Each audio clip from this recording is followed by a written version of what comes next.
네, 장시간 해상법 자담회로 고생해주신 김현 교수님, 조봉기 상무님, 그리고 이상석 차장님, 김창진 실장님, 이종덕 박사님, 김재희 변호사님께 다시 한번 큰 박수 부탁드리겠습니다.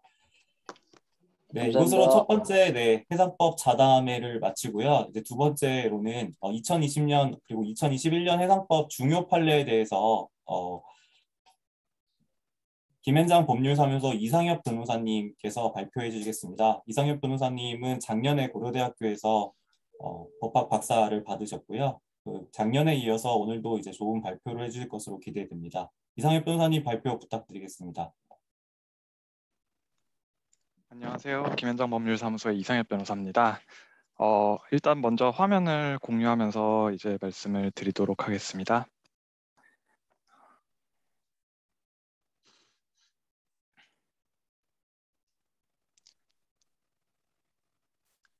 네, 오늘 제가 이제 맡은 부분은 이제 2020년, 2021년 해상 분야 판례 소개 부분입니다.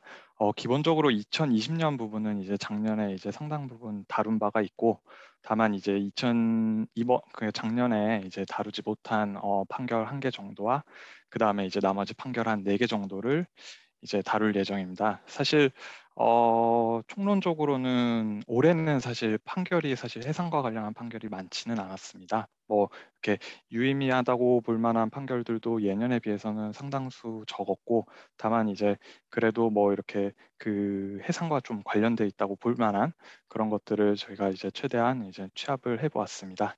어, 일단은 첫 번째 판례부터 시작을 하겠습니다.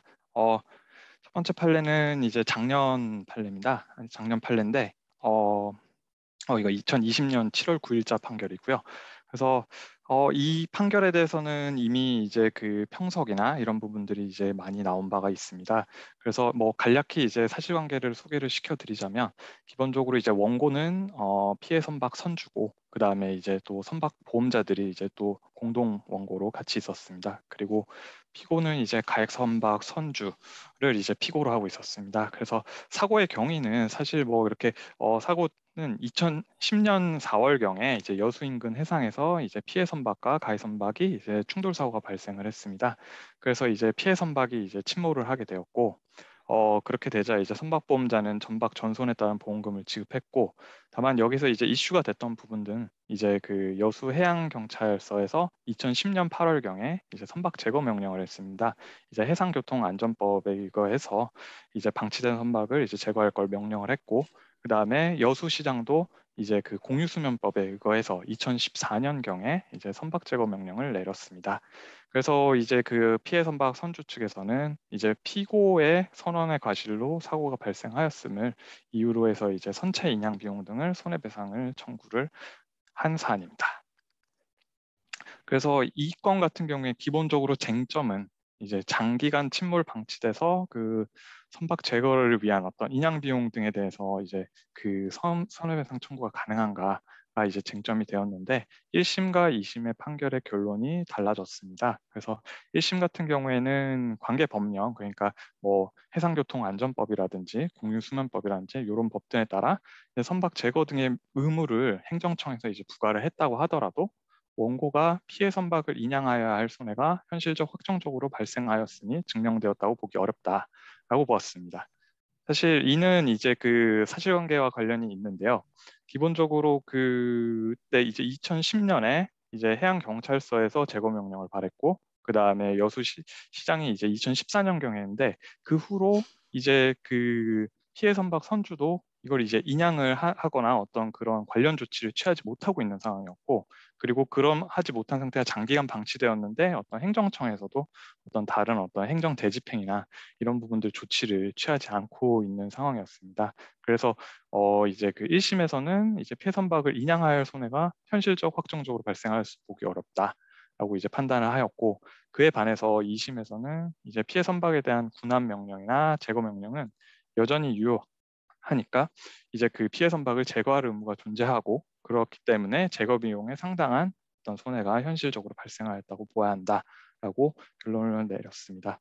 그래서 이에 대해서는 이제 대법원은 1심 판결의 이제 판단을 따랐습니다. 그래서 이제 일반론적으로는 우리가 이제 불법 행위가 어떤 발생을 했을 때 그 피해자가 이제 제3자에게 그 불법 행위로 인해서 어떤 채무를 부담하게 되었을 경우에 배상해야 될 손해에 대해서 일반론을 이제 설치를 하고, 그 일반론이라 함은 이제 그 채무의 부담이 현실적 확정적이어서 실제로 변제할 것이 성질의 것이어야 한다.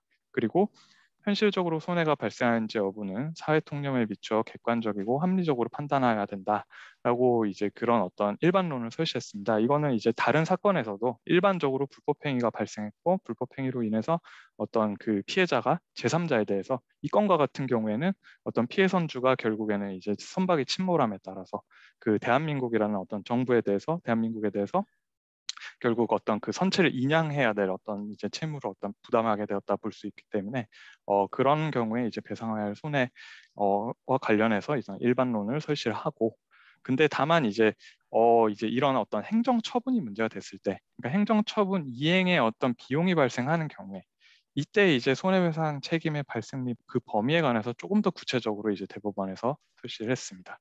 그래서 원칙적으로는 행정처분은 일단 발하여지면 공정력이란 게 있기 때문에 어, 이게 명백히 무효가 아닌 이상에는 기본적으로 행정처분이 내려진 이상 유효하고, 거기에 따라서 그걸 이행하기 위한 비용 상당의 손해가 현실적으로 발생한 것으로 볼 수 있다라고 보아야 되지만, 예외적으로 행정처분이 있은 이후에 이 건과 같이 행정처분을 이행하기 어려운 장애 사유가 있어서 오랫동안 이행이 이루어지지도 못했고, 그 다음에 이 상태가 이제 불이행 상태가 방치가 되는 등 어떤 이러한 어떤 특별한 사정이 있는 경우에는 손해가 현실화되었다고 보기 어려운 어떤 그런 사정이 있다라고 보면서, 결국에는 그 행정처분 당시의 자료도 중요하고 그다음에 사실심 변론 종결 시점까지 제출된 모든 자료를 종합을 해서 결국에 그 행정처분이 이행 가능성이 있는지 그리고 이행 필요성이 있는지 요거를 판단을 해서 손해가 현실적 확정적으로 발생하는가를 판단해야 된다라고 이제 설치를 했습니다.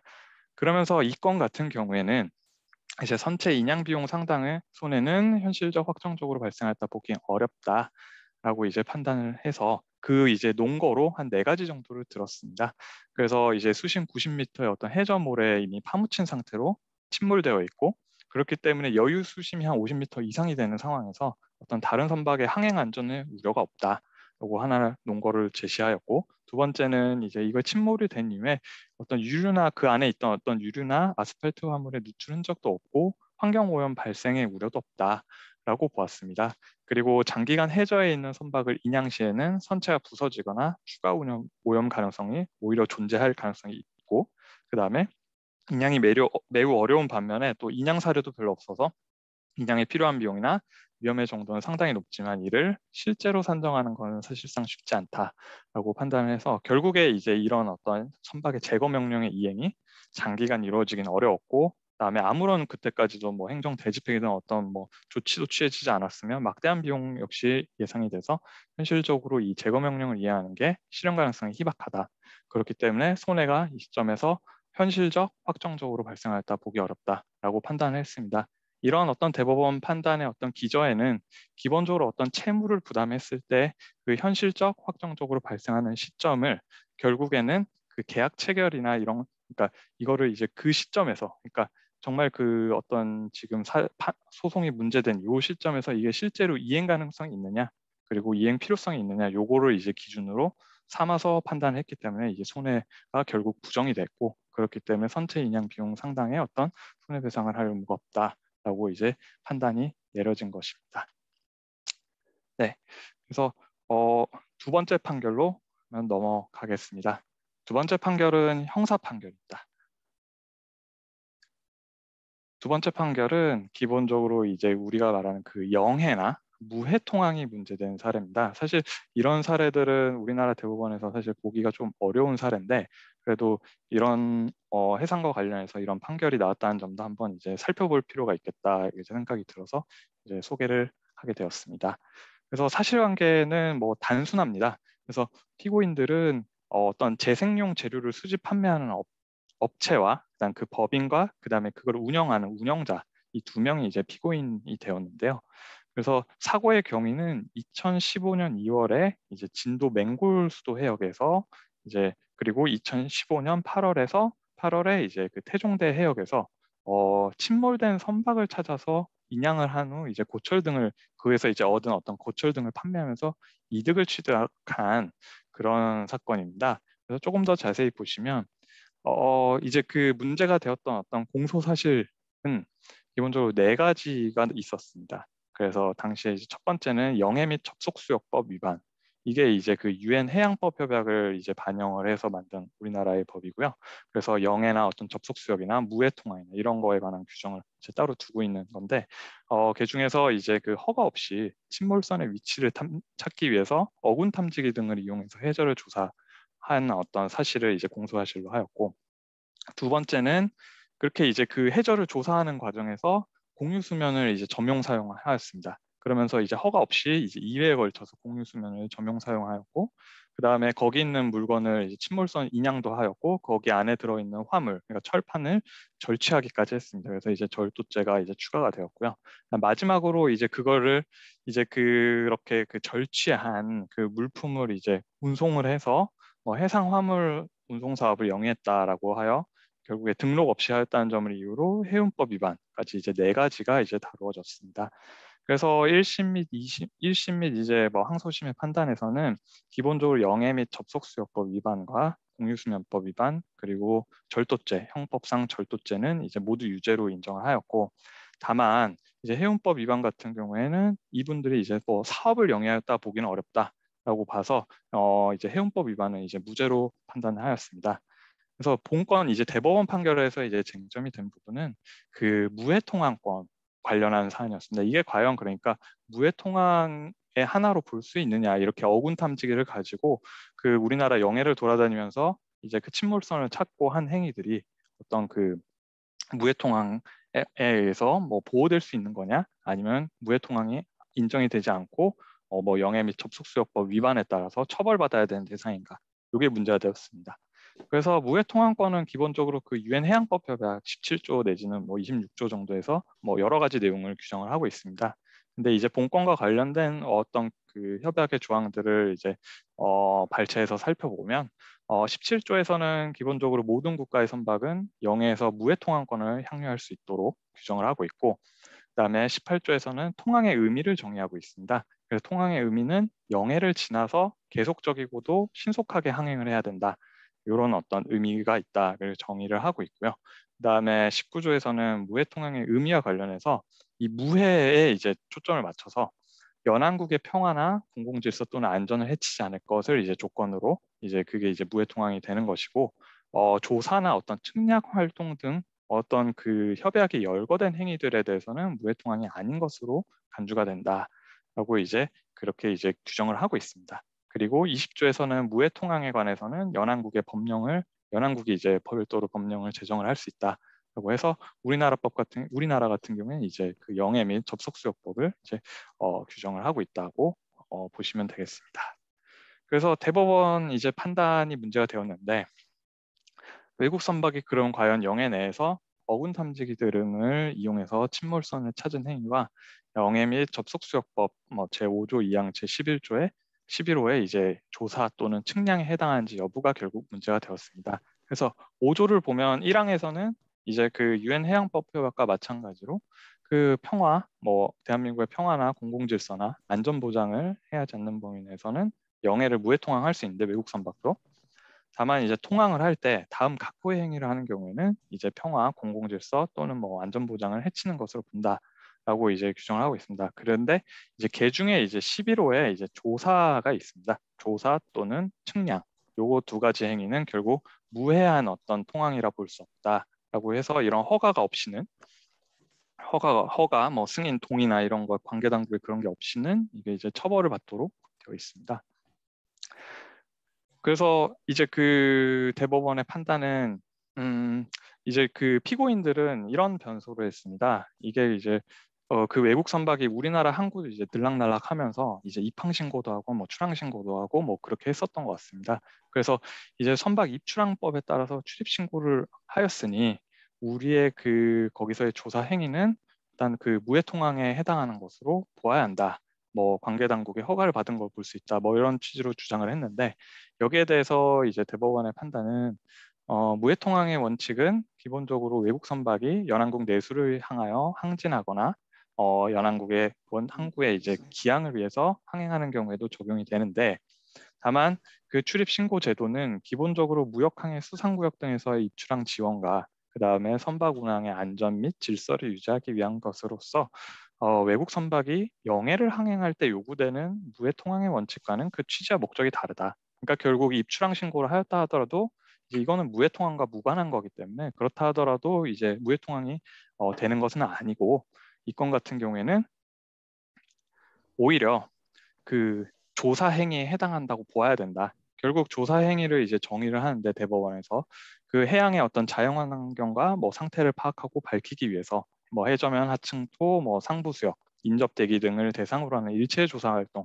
가 굉장히 포괄적으로 정의가 되고 그 실질적으로 대한민국의 어떤 평화, 공공질서, 안전 보장을 반드시 해쳐야지만 그것이 이제 무해통항이라 볼 수는 없다라고 판단했습니다.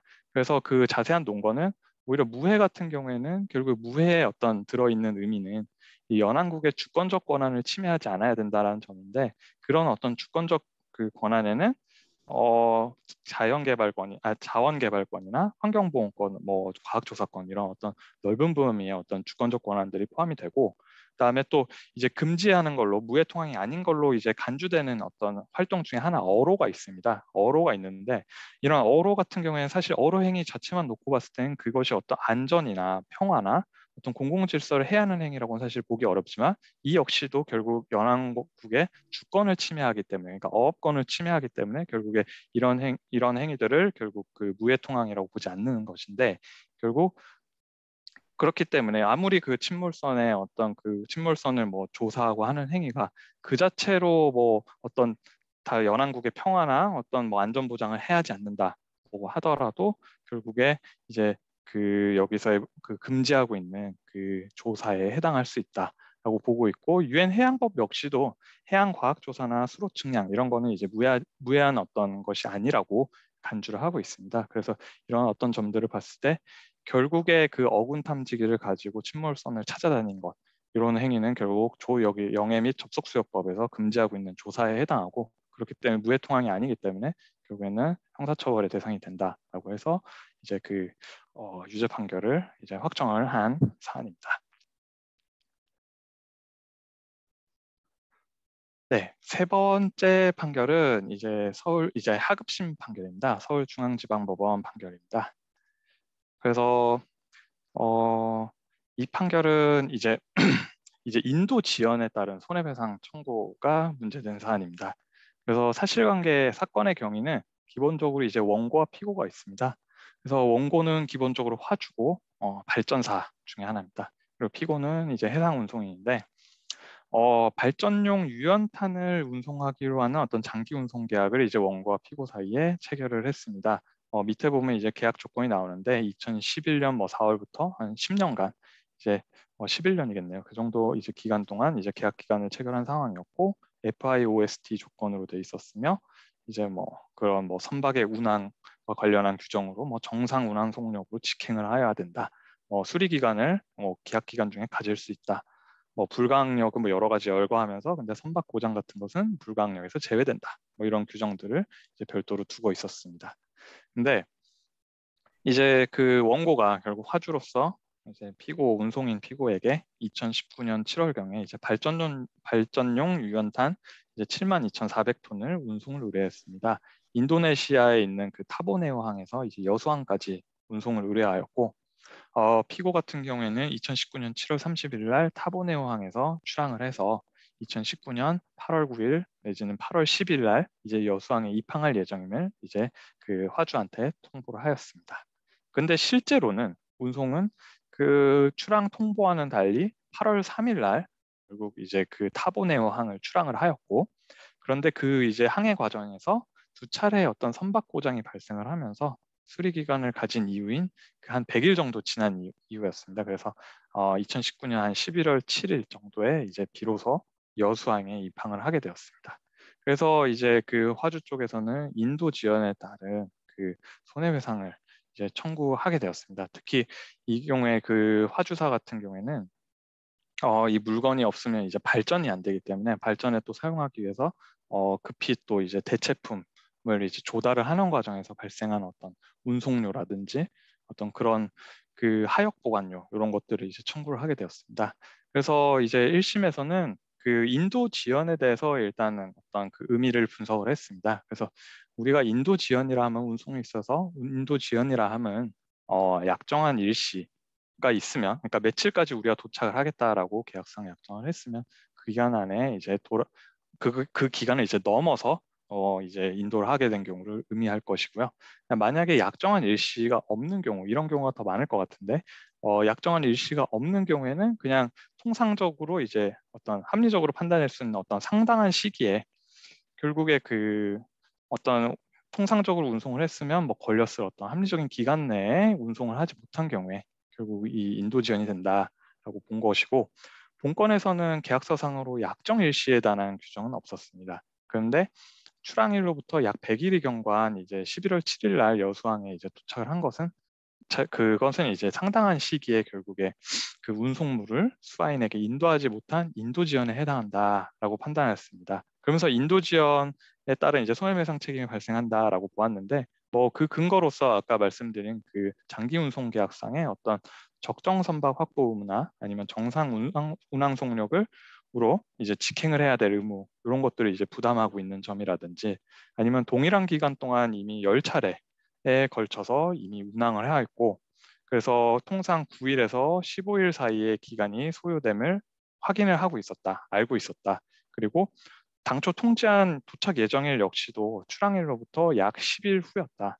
그리고 피고는 계약 기간 중에 수리를 할 수는 있는데, 다만 그걸 가지고 이제 수리 기간이 결국에 운항 중에, 선박이 실제로 운항되는 중에 이제 수리가 실시돼서 운송 지연을 초래하는 경우에까지 면책이 된다라는 의미는 아니다라고 이제 판단을 했습니다. 그래서 이제 계약상 그 불가항력 사유에도 결국에는 제외되어 있다, 이런 점을 이유로 이제 손해배상 책임이 발생하는 걸로 이제 판단을 했습니다. 그래서 이제 두 번째로 이제 쟁점이 된 게, 이제 손해배상 책임이 발생을 했으니 그러면 그 손해배상 책임의 그 범위가 어디까지 되느냐, 이 부분이 이제 문제가 됐습니다. 그래서 그와 관련해서 이제 원고 같은 경우에는 운송이 지연되니까 발전소의 가동 중단을 방지하기 위해서 외부로부터 발전용 유연탄을 조달을 했고, 이를 위해서 하역 보관료와 육상 운송료 등을 지출을 했습니다. 근데 이제 법원은 그에 대해서 이제 판단하기로는 모든 어떤 그 대체품에 관한 모든 어떤 하역 보관료, 그러니까 지출한 모든 어떤 하역 보관료나 운송료가 손해배상 대상이 되는 건 아니고, 다만 운송 지연으로 따라서 이제 그 증가되거나 추가된 어떤 그 하역 보관료 및 운송 보관료만이 상당인 관계가 인정되는 손해에 해당한다라고 판단을 했습니다. 그래서 그렇기 때문에 이제 긴급히 어떤 수합 방식으로 뭐 조달하면서 추가적으로 발생한 운송료라든지, 아니면 대체품인 이제 유연탄을 결국 발전소까지 운송하기 위해서 발생한 육상 운송료에서 인도 지연이 없었다면 지출하였을 어떤 육상 운송료 상당액을 공제한 금액, 그러니까 원래대로였으면 당연히 썼을 그 육상 운송료 상당액은 이제 손해배상액에서 다시 배상이 되지 않는다는 거죠. 그거는 이제 그 지출을 이제 절약하게 된 부분이기 때문에 그 부분만큼은 이제 손해배상액을 산정할 때 공제를 해야 된다 라는 것이고, 하역 보관료 역시도 인도 지원이 없었다면 지출할 수 하역 보관료 상당을 공제한 어떤 그 증가된 하역 보관료, 그러니까 내가 대체품을 조달하면서 결국에는 원래는 100을 썼어야 되는데 하역 보관료 100을 지출하였을 건데 이제 뭐 그보다 200을 지출했다라고 하면 이제 그 100을 공제한 그 100만이 결국에는 그 손해배상의 그 범위에 들어온다라고 이제 판단을 하였습니다. 그래서 이제 손해배상 범위와 관련해서 이렇게 판단을 하니까 이제 그 아무래도 이제 운송인 측에서는 이제 정액배상주의를 이제 주장을 먼저 하였습니다. 정액배상주의는 이제 도착지에 그 도착할 당시에 그 시가를 기준으로 이제 그 차액을 결국에는 손해배상 범위로 삼아야 된다라고 이제 그렇게 이제 주장을 하였는데, 결국 이제 법원의 판단은 이런 어떤 관련 어떤 계약 규정, 그 다음에 어떤 피고의 인식, 이런 것들을 다 종합해 봤을 때 선박 고장으로 인한 인도 지연에 대해서는 결국 정액배상주의의 그 정액배상주의의 그 적용을 배제하기로 합의한 것이라고 봄이 맞다라고 이제 판단을 했습니다. 특히 그 COA의 목적 자체가 아주 장기적으로 사실 11년의 기간 동안 안정적으로 계속적인 어떤 유연탄을 운송하는 데 있고, 그다음에 사실 유연탄은 이제 운송이 지연될 경우에는 염소에 노출돼서 그 훼손 가능성이 높았는데 특히 그 피고 같은 경우에는 발전소 그러니까 화주 측과 이제 상당히 오랜 기간 동안 그 거래 관계가 있었기 때문에 발전소의 가동을 사실 중단할 수 없다는 점도 알고 있었을 뿐만 아니라 인도 지연 시에는 대체품을 조달할 수밖에 없었다라는 점을 잘 알고 그 다음에 또 계약도 체결하였다고 합니다. 그리고 유연탄의 훼손에 대해서 모든 손해를 배상할 책임이 있었음을 이제 규정하고 있고 그 다음에 훼손이나 인도 지연이나 모두 대체품 조달이 필요한 점에서 그 손해 어떤 양상이 유연탄의 훼손이나 이 지연이나 사실 비슷하다라고 이런 어떤 여러 가지 근거를 들어서 그리고 정액배상주의를 이제 배제하는 걸로 정액배상주의는 임의 규정이기 때문에 당사자 사이의 약정으로 배제를 할 수 있습니다. 그래서 이제 배제한 것으로 일단은 해석을 하였습니다. 그리고 이제 두 번째로 또 이제 쟁점이 손해배상 범위와 관련해서 된 것이 이제 이것이 그러면 통상손해냐 특별손해냐 이런 부분이 문제가 됐습니다. 통상손해는 기본적으로 통상적으로 어떤 채무불이행이 있거나 불법행위가 있으면 통상적으로 당연히 발생하는 어떤 그런 류의 손해를 의미하는데 이 부분 특별손해는 그거보다는 이제 어떤 특별한 사정으로 그러니까 어떤 채무불이행이 있었을 때 당사자가 갖고 있는 어떤 특별한 사정으로 발생한 그 손해까지 이제 어, 배상이 되느냐 이런 어떤 관점에서 결국에 이런 어떤 그 대체품을 조달함으로써 발생한 어떤 운송비, 그다음 하역 보관료 이런 것들은 단순히 어떤 그 사고가 나서 우리 쉽게 말하면 어떤 뭐 중간에 이제 어떤 뭐 화물이 이제 뭐 멸실되거나 했을 때 어떤 화물 가액 같은 것이 이제 결국엔 우리가 일반적으로 말하는 통상손해를 할 건데 이와 같이 어떤 대체품을 조달해서 이제 어쩔 수 없이 자기 어떤 발전소 내 그 사정을 위해서 그 발전소가 이제 가동을 중단하면 안 되기 때문에 어떤 이를 조달함으로써 발생한 어떤 그런 손해까지 과연 이제 배상 범위에 들어오느냐 이런 부분이 문제가 되었고 결국 특별손해라는 점에 대해서 원고나 피고는 사실 이견은 없었다고 합니다. 그래서 서로 이제 이 손해가 특별손해에 해당한다는 점에 대해서는 서로 다투지 않았는데 다만 그렇다고 한다면 우리 민법상 결국에 이게 예견 가능성이 결국에 있었느냐 이게 그래서 결국에는 그 채무자가 이에 대해서 예견을 할 수 있었느냐 이런 점이 이제 문제가 되었고 결국에 이제 기본적으로 이 그 예견 가능성을 판단하는 기준이 되는 시점은 계약 체결 시점이 아니라 계약 채무 불이행이 이제 발생하는 시점을 기준으로 이제 판단을 하게 됩니다.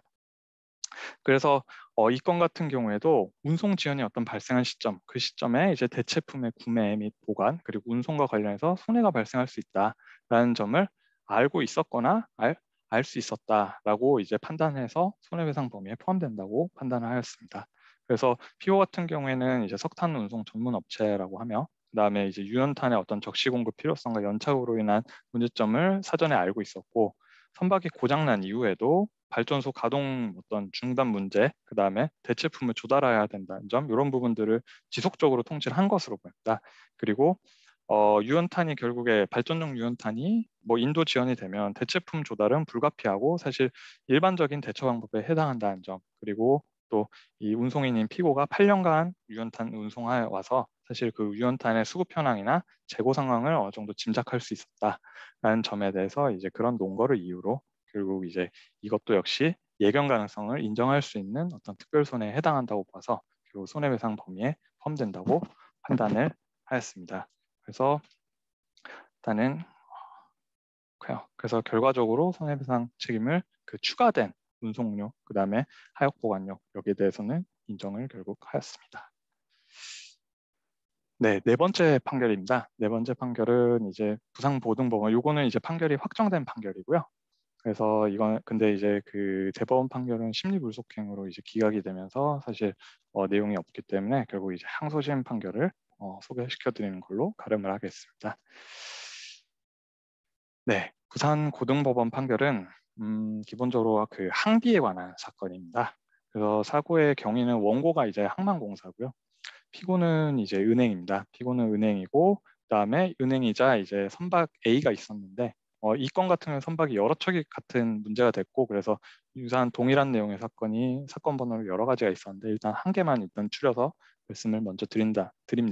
그래서 은행이 있었고 선박 A와 관련한 어떤 선박금융을 일으킨 대출금 채권자였고 그리고 그 선박 A의 저당권을 설정한 담보권자이기도 하였습니다. 그리고 B 해운은 결국 선박 A에 대한 BBCHB 계약을 체결하고 그 거기에 따라서 용선을 이제 한 용선자였습니다. 그래서 이제 비해운이 이거를 이제 운항을 하고 있었는데 2016년 9월 1일 날 이제 회생 절차가 개시가 되었고 그다음에 2016년 11월 18일 날 회생법원의 허가로 이 BBC HP 계약을 해지하고 반선을 통보하게 됩니다. 그러니까 이제 그 선박 A는 이제 해지 통보할 무렵에 그 어떤 시향에 이제 입항을 해 있었는데 해서 정박을 하고 있었는데 결국에 그 상태에서 이제 더 이상 이제 BBC HB 계약도 해지되고 하면서 이걸 이제 더 이상 운항할 사람도 없고 그다음에 형식적 선주인 SPC 역시도 사실 거의 뭐 사실상 아무런 어떤 운항을 할 수 있는 능력이나 그런 게 없는 상황이라서 결국에는 그냥 시향에 그대로 입항을 했는 상태로 있다가 결국에 제3자한테 매각이 돼서 인도가 되었습니다. 그러다 보니까 그 시향의 어떤 입항에서 정박한 기간 동안에 그러면 항만시설 사용료를 어떻게 할 것인가 이 부분이 이제 문제가 되었습니다. 사실 뭐 항만공사로서는 이제 그 1년의 기간 내에 당연히 선박우선 특권을 행사하거나 뭐 이런 방법도 있었는데 사실 그때는 어떤 뭐 다른 어떤 사정 때문에 이 그 선박우선 특권은 뭐 행사를 하지는 않은 상황이었고요. 그래서 그 기간은 이미 도래한 상황이었고 그래서 실제로 이제 청구할 수 있는 방법은 뭐 이제 상만시설 사용료 이렇게 소송으로 청구하거나 하는 방법밖에 남지는 않은 상황이었습니다. 그래서 선박 A가 그 정박하고 있는 기간 동안 이제 그 항만시설 사용료를 청구를 했고 근데 이제 은행한테 한 거죠. 피고 은행한테 한 거고 피고 은행은 당시에 이제 담보권자로서 하는 수 없이 아마 이 선박을 계속 이제 관리를 하고 있었던 것으로 보입니다. 그래서 계속 그 항내에서 보험도 가입하고 그다음에 아마 선박 관리 계약도 체결을 했으며 그걸 통해서 이제 선원들이 이제 점유를 하면서 아마 좀 이제 관리를 했었던 걸로 보입니다. 그 피고의 비용 하에.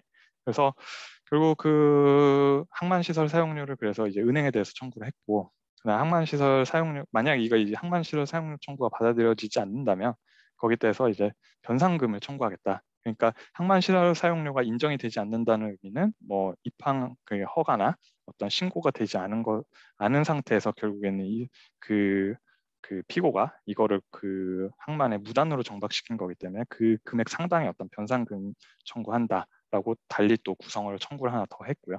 그다음 마지막으로 이제 구성한 거는 항만시설 사용료 상당의 어떤 부당이득 왜 이런 것들 뭐 사양만 시설 사용료가 안 되고 변상금이 안 된다 그러면 뭐 이건 부당이득이라도 해당할 수 있다라고 이제 청구를 했습니다. 그래서 그 법원의 이제 판단은 항만시설 사용료 청구에 대해서는 그 선박에 관한 소유권 내지는 이에 준하는 지배관리권이 있음을 전제로 한 어떤 항만시설 사용료 청구는 이유가 없다라고 결국에 이제 판단을 했습니다.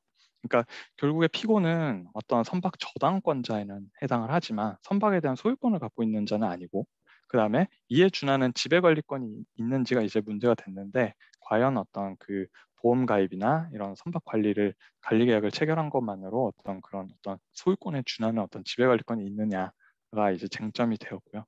그래서 어, 은행과 같은 경우에 그러니까 BBCHP가 해지되고 이제 반선이 됐는데 그렇다고 해서 이제 그 소유권이 피고에게 이전되는 효과는 없다. 그러니까 BBCHP에게 해지되더라도 어차피 형식적 소유자인 SPC한테 그 소유권은 그대로 그냥 존속하고 있는 거고 피고 같은 경우에는 여전히 그 담보권자에 불과하다라고 보았고요. 그다음에 그 형식적 선주의 법인격을 배후에서 남용하였다 보기 어렵다. 이거는 이제 그쪽 그 원고 쪽에서 피고가 이제 결국에 그 형식적 선주의 법인격을 남용한 거 아니냐, 그 실질적으로 관리한 사람이 책임을 져라 이런 어떤 주장을 했기 때문에 이제 그런 부분에 대해서 판단을 내렸고, 그다음에 BBCHP 해지 반선 이후에 선박을 관리하면서 보험을 가입한 것만으로는 담보물 가치의 어떤 보존을 위한 것에 불과하고 이러한 사정만으로는 그 피고가 어떤 소유권자라든지 아니면 이해 준하는 지배관리권자로 볼 수 없다. 그렇기 때문에 항만시설 사용료 부담 주체가 되지 않는다라고 판단을 하였습니다. 그리고 변상금 청구 같은 경우에는 이제 각하가 되었습니다. 변상금 청구, 그러니까 항만시설 사용료 청구도 사실 마찬가지긴 한데 이 경우에는 그 국세징수법상 체납 처분에 관한 어떤 간이한 절차가 먼저 적용이 됩니다.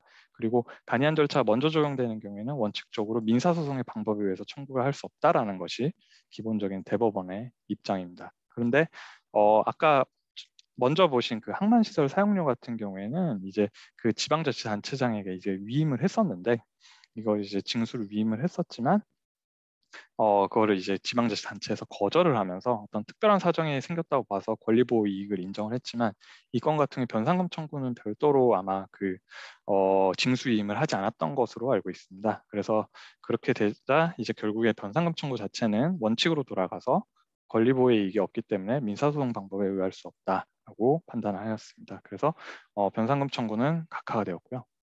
그 다음에 부당이득 반환 청구도 역시 앞선 그 항만시설 사용료와 유사한 논리로 결국 피고는 어떤 소유자가 아니고, 그러니까 이 선박을 정박해서 가치를 보존하더라도 이거 어떤 이득을 사실상 얻었다 보기는 어렵고, 특정 항구의 정박 여부에 따라서 뭐 어떤 잔존 가치가 달라진다고 볼 수도 없고, 선박우선 특권을 행사할 수 있었음에도 스스로 판단해서 이를 행사하지 않았다라는 점 등을 들어서 부당이득을 인정하기 어렵다라고도 보았습니다. 그래서 항만시설 사용료 청구나 그 원고가 제기한 모든 청구를 기각을 했고, 그다음에 그것이 이제 상고심에서 일단은 심리불속행으로 결국 확정된 사안이라 하겠습니다. 네, 마지막 판결입니다. 이게 서울고등법원 판결이고요. 이거는 최근 판결인데 그 안전운임에 관한 판결입니다.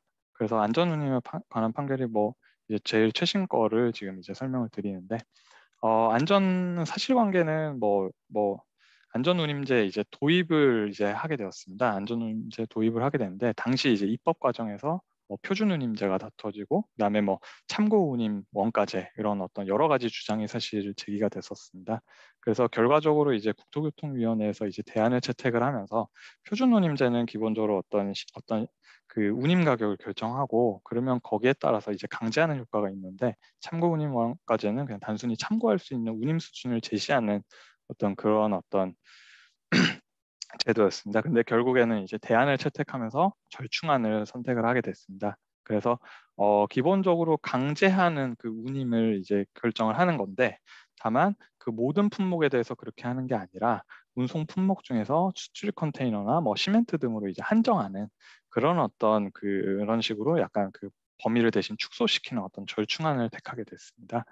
그래서 이제 안전운임위원회라는 게 이제 구성이 됐고 거기서 이제 화물차주 측이나 뭐 운수사업자 측, 뭐 화주 측, 뭐 공익위원 측 이렇게 해서 이제 그 2020년도에 시행한 어떤 화물자동차 안전운임이 의결이 됐습니다. 그래서 2020년에 적용되는 화물자동차 안전운임 고시가 이제 시행이 2020년 1월 1일부터 시행이 됐습니다. 그래서 이제 그 자동차관리법 제3조에 따른 특수자동차로 운송되는 어떤 수출입 컨테이너 품목 안전 운임 화물의 환적 컨테이너 운송에 대한 안전 운임을 이제 규정을 하게 됐습니다. 그래서 이제 문제가 된 거는 결국 여기서 안전 운임제 대상이 된 거 시멘트는 결국 아니니까 이제 그 수출입 컨테이너에 결국 이런 어떤 그 환적 컨테이너 운송까지 결국 위임한 거라 볼 수 있느냐, 화물자동차법에서 이걸 위임을 제대로 했다 볼 수 있는 이런 부분들이 문제가 됐습니다.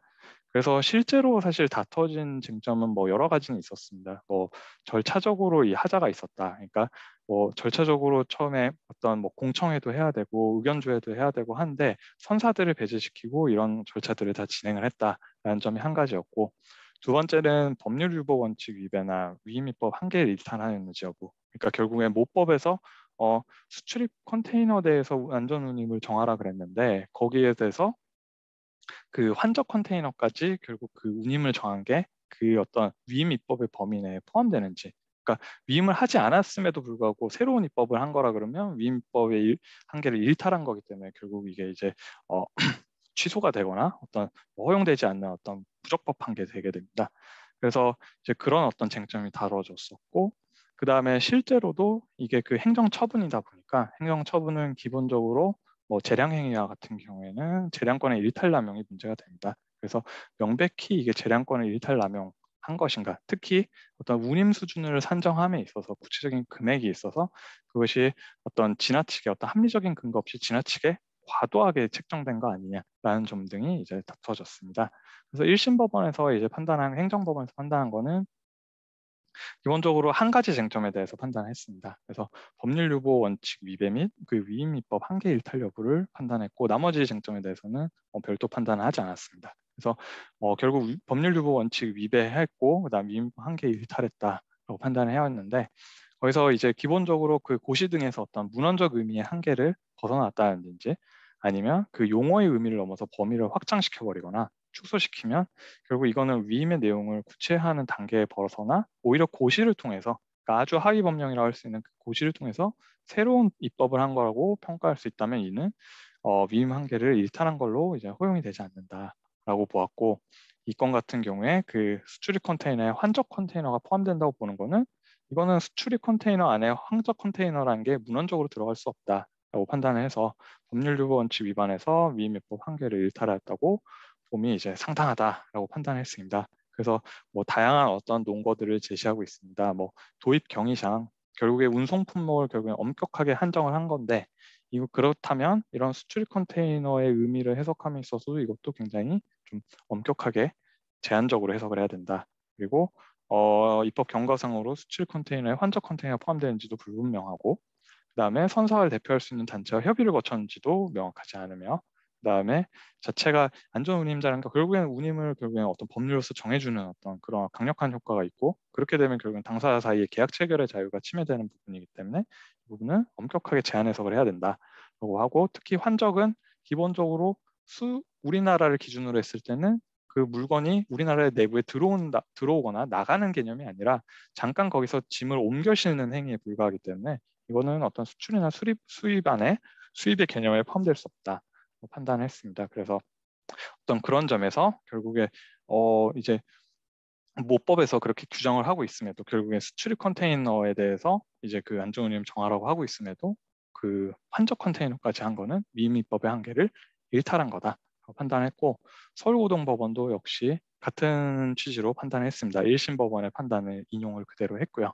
그 다음에 고시 자체가 모법의 어떤 문헌적인 의미 한계를 벗어나거나 오히려 그 수출 컨테이너의 의미를 지나치게 확장해서 새로운 입법이라 평가할 수 있기 때문에 그 위임 입법의 한계를 일탈해서 위협하다고 판단했습니다. 그래서 결국 이런 식으로 그 화물자동차법상 그렇게 모법에서 수출 컨테이너 이렇게 딱 규정을 하고 있는데 그걸 이제 넘어갔다고 보았고 그런 어떤 모법 규정의 입법 목적이나 발의한 과정, 어떤 입법 과정 이런 거를 보면 이걸 제한적으로 해석을 해야 되며 또 그 문헌에도 명시적으로 반하고 개념상으로도 사실 수출입 컨테이너나 환적 컨테이너는 구분이 되며 그다음에 그 운송 품목을 오히려 모법에서는 딱 운송 품목을 결정을 해주고 있는 거지 그거를 고시에서 정하라라고 따로 이제 위임을 두고 있지 않은데 고시에서 오히려 그걸 폭넓게 이렇게 그거를 기재한 것은 결국에 그 환적 컨테이너까지 그 안전운임 대상으로 본 것은 이거는 새로운 입법이다. 그리고 다른 법령, 뭐 관세법이나 이런 거에서도 결국 정의를 다 구분해서 수입이나 수출이나 환적을 다 달리 두고 있는데 그런 점을 보더라도 이게 단순 환적이 수출입에 당연히 들어가는 어떤 그 개념이라 볼 수 없다.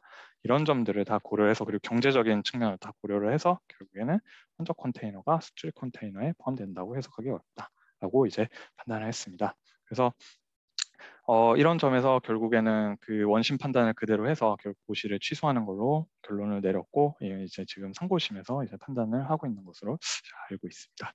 예, 제가 오늘 준비한 부분은 여기까지입니다. 네. 근데 시간이 지금 35분이라서 좀 지난 것 같네요.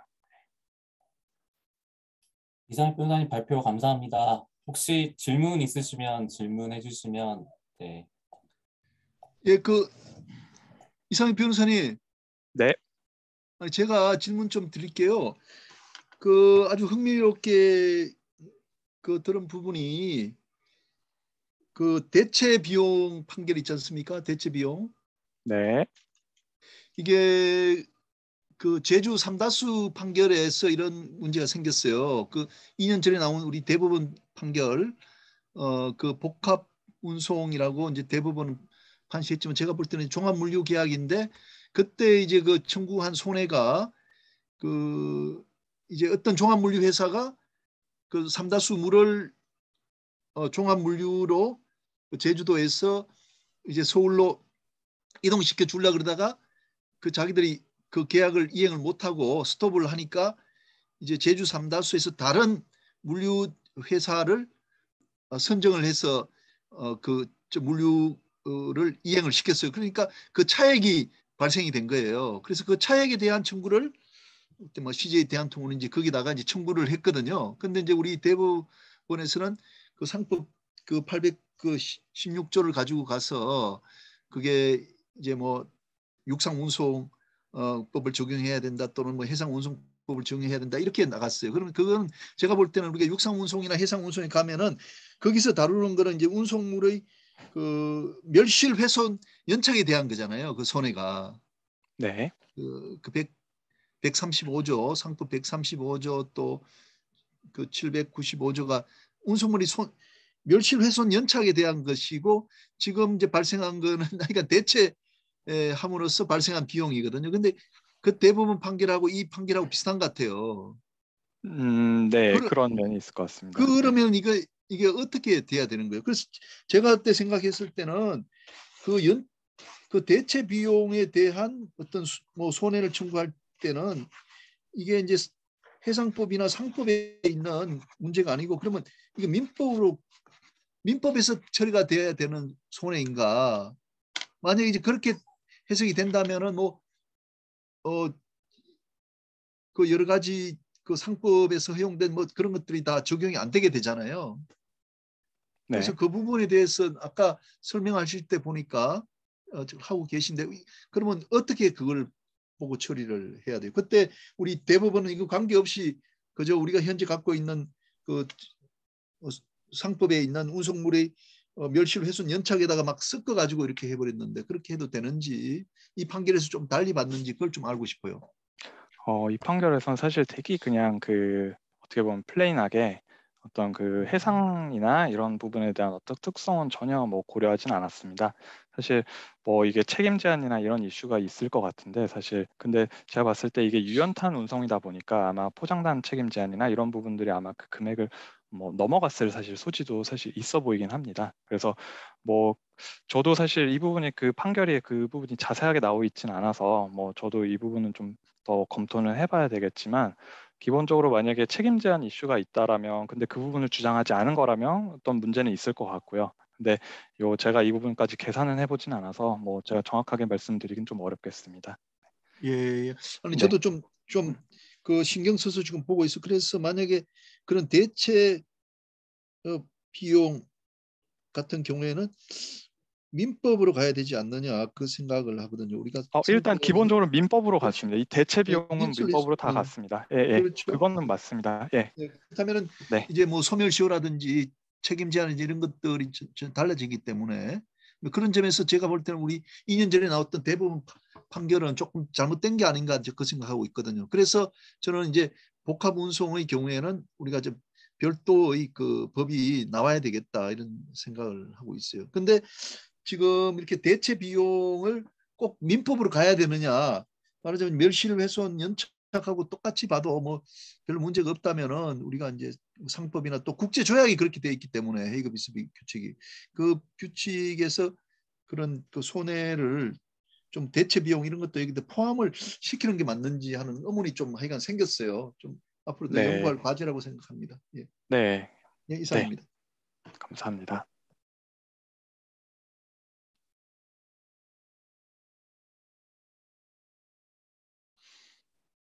혹시 질문이 더 없으시면 네, 이것으로 이상엽 변호사님 발표를 마치도록 하겠습니다. 좋은 발표해 주신 이상엽 변호사님께 다시 한번 큰 박수 부탁드리겠습니다. 감사합니다.